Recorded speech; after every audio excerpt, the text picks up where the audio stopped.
Baik, Assalamualaikum warahmatullahi wabarakatuh. Selamat, apa kabar semuanya dan salam sejahtera untuk kita semua. Semoga hari ini kita dalam keadaan sehat selalu. Jadi pada video kali ini saya buat untuk memenuhi tugas MIT dari mata kuliah penganggaran yang diampu oleh dosen Ibu Bulan Ayuandiani SEMM.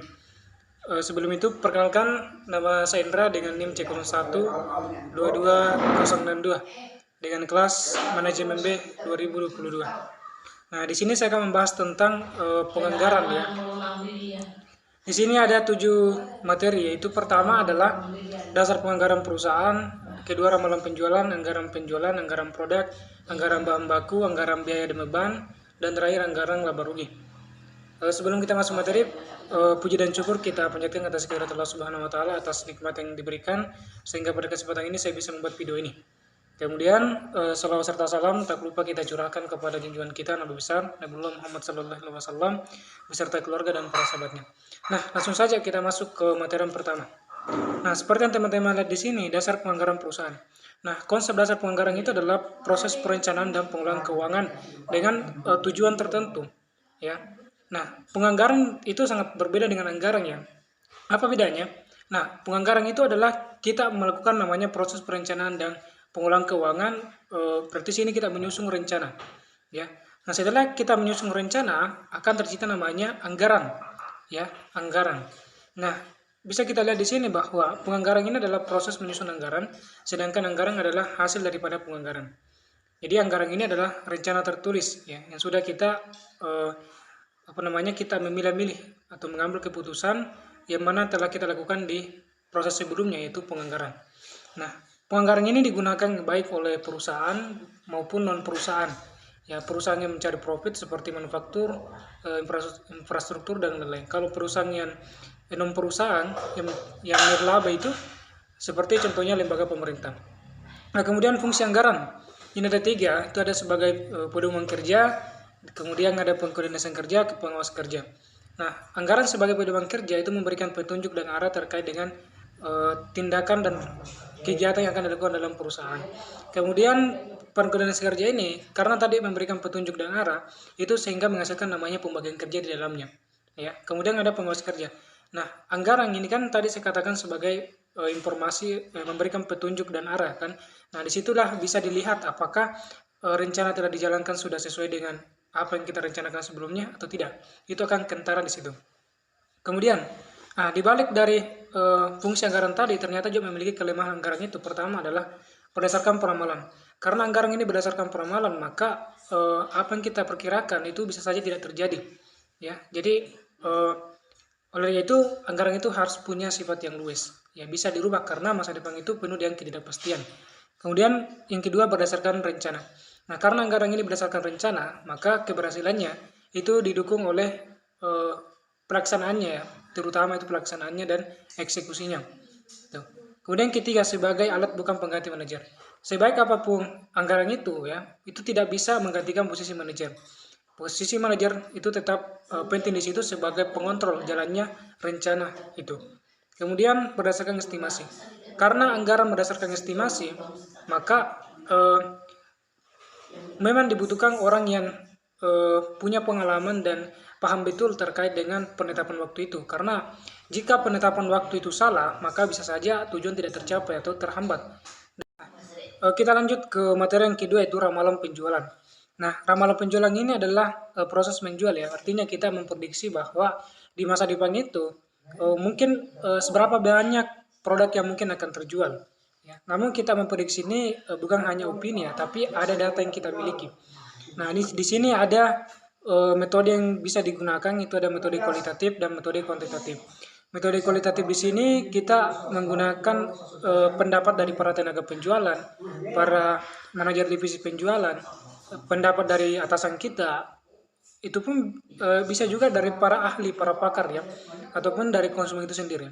Kemudian metode kuantitatif ini menggunakan analisis lini produk, metode distribusi profitabilitas, analisis tren, analisis regresi. Nah, biasanya untuk perusahaan baru itu terkadang menggunakan metode kualitatif ya. Tapi bukan berarti bahwa metode kuantitatif tidak digunakan, tergantung dari kebutuhan.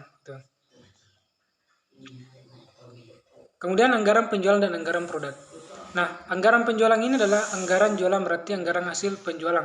Artinya bahwa ketika kita ingin menjual produk itu kan, itu ada biayanya, berarti ada biaya pemasaran, iklan dan sebagainya. Itulah kenapa dianggarkan supaya uang yang kita gunakan untuk proses penjualan itu bisa kita hemat dan bisa kita maksimalkan itu. Ya, itu singkat saja. Ya. Kemudian anggaran sebagai ya manfaatnya itu dia sebagai dasar untuk menyusun anggaran lainnya. Kemudian menjadi ujung tombak untuk perusahaan mendapatkan profit karena ya perusahaan baru bisa mendapatkan profit ketika dia menjual, gitu kan. Nah, kemudian lanjut ke faktor yang mempengaruhi anggaran jualan. Ini ada faktor pemasaran, bagaimana kondisi pasar, bagaimana kondisi persaingan ya pesaing, kemudian bagaimana selera konsumen ataupun kebutuhan konsumen. Kemudian faktor keuangan. Ini terkait dengan perusahaan, apakah mampu menunjang modal ataupun dana untuk penjualan untuk mencapai target penjualan itu. Kemudian anggaran ekonomis, ya, kemudian faktor teknis.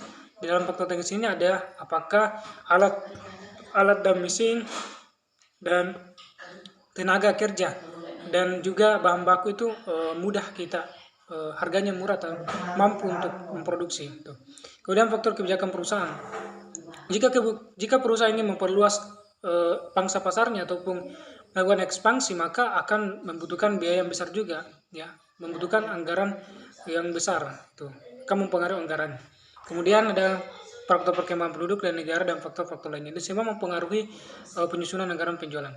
Nah, kemudian kita masuk ke anggaran produk. Nah, anggaran produk ini adalah anggaran untuk membuat produk jadi dari produk dari bahan mentah, kemudian proses produksi hingga menjadi produk jadi.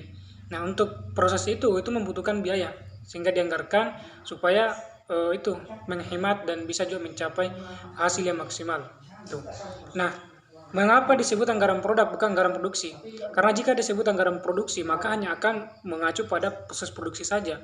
Tapi dia menggunakan anggaran produk, dinamakan anggaran produk karena di dalamnya itu sudah tercakup dari pemilihan bahan baku, proses produksi hingga menjadi barang jadi. Gitu. Kemudian ada penyusunan anggaran produk. Ada 4 cara. Ini mengutamakan stabilitas produk. Artinya bahwa kita memproduksi produk dengan jumlah sama tiap periode. Gitu. Dengan mengutamakan stabilitas persediaan yang sama dari tiap tahun itu. Kemudian ataupun gabungan antara stabilitas produk dan stabilitas persediaan, atau bisa juga serta disesuaikan dengan keperluan manajemen. Ya, tergantung daripada jika permintaan naik maka kita akan meningkatkan produksi. Kalau misalnya dilihat bahwa kurangnya permintaan maka mungkin proses produksi itu akan bisa dikurangi, ditekan itu. Kemudian kita lanjut ke materi selanjutnya, anggaran bahan baku. Jadi anggaran bahan baku ini ya terkait dengan untuk melakukan produksi, untuk menghasilkan produk. Pasti butuh namanya bahan baku. Itu ada biayanya dari memilih bahan baku yang tentunya bisa menghemat gitu. Bahan baku yang tepat. Nah, tujuan utama disusun anggaran bahan baku adalah untuk menjaga kelancaran produksi tentu saja. Ya. Kemudian bahan baku dapat diketahui kuantitas bahan baku dipakai. Dengan kita melakukan namanya anggaran bahan baku, kita bisa mengetahui berapa bahan baku yang digunakan sehingga kita bisa menyiapkan bahan baku, ya, untuk menghindari produksi yang tidak, ya. Artinya kita melakukan anggaran bahan baku supaya produksi tetap berjalan.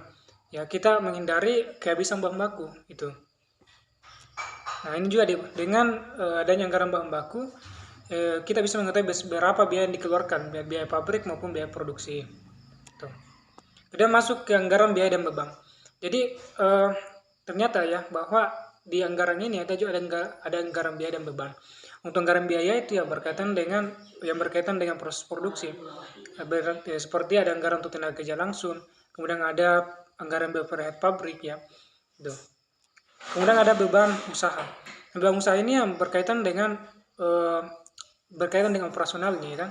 Seperti ada beban penjualan, beban administrasi dan umum, gitu.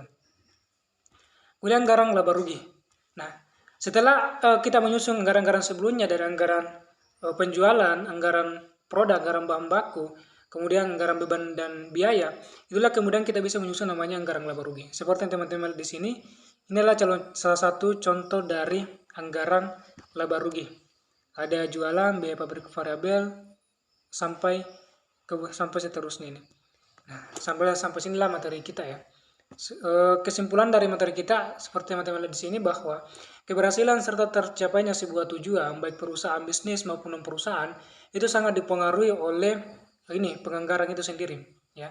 Dengan proses penganggaran yang tepat maka akan menghasilkan anggaran yang sesuai dengan apa yang dibutuhkan untuk mencapai tujuan. Di mana di dalamnya itu menjadi kunci seperti ada anggaran penjualan, anggaran produk, anggaran bahan baku, anggaran biaya dan beban serta anggaran laba rugi. Ya, namun tidak berhenti di sini saja ya. Keberhasilan anggaran ini tergantung juga dengan eksekusi ataupun pelaksanaannya. Ya, kegagalan pelaksanaan dapat menjadi faktor tidak tercapainya tujuan, walaupun proses penganggarannya itu sebaik apapun itu. Nah, jadi itu teman-teman yang mungkin bisa saya sampaikan. Bila terdapat salah kata dari saya atau kurang sependapat, mungkin itu salah satu kekurangan dari saya. Saya masih belajar dan saya kira itu. Wabillahi taufiq wal hidayah. Wassalamualaikum warahmatullahi wabarakatuh. Tetap semangat dan terus belajar.